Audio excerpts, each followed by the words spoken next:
நாமும் அல்லது நம்முடைய மனைவியும் அல்லாஹ்வுடைய கருணையினால் நல்ல ஒரு பெயரோடு குடும்பத்தினுடைய கண்ணியத்தை காப்பாற்றக்கூடியவர்களாக இருந்திருப்போம். ஏன் சில நேரத்தில் நம்முடைய பெற்றோர்கள், நம்முடைய முன்னோர்கள் கூட தொடர்படியாக வாழையடி வாழையாக குடும்பத்தின் கண்ணியத்தை, குடும்பத்தின் மரியாதையை காக்கக்கூடியவர்களாக இருந்திருப்பார்கள். ஆனால் பெரிய பரிதாபம், அல்லாஹ் பாதுகாக்க வேண்டும், சில நேரத்தில் குழந்தைகள் இதற்கு நேர் எதிராக குடும்பத்தின் கண்ணியத்தை குலைக்கக்கூடிய நிலையில் இருக்கக்கூடிய ஒரு சூழலில் இந்த தாய் தகப்பன் அடையக்கூடிய மனப்புழுக்கத்திற்கு அளவே கிடையாது.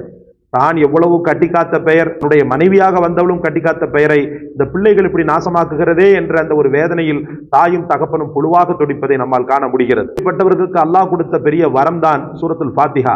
வெறுமன்ன பிள்ளைகளுடைய நல்வழிக்கு மட்டுமல்ல, ஜோடிகளில் ஏதாவது குளறுபடி இருந்தால் கூட, கணவனோ மனைவியோ திருந்தாத ஜென்மங்களாக இருந்தாலும் கூட இந்த சூறாவை வைத்து அல்லாஹ்விடத்தில் உதவி தேடும் போது பெரிய பெனிஃபிட்டை தருகிறது.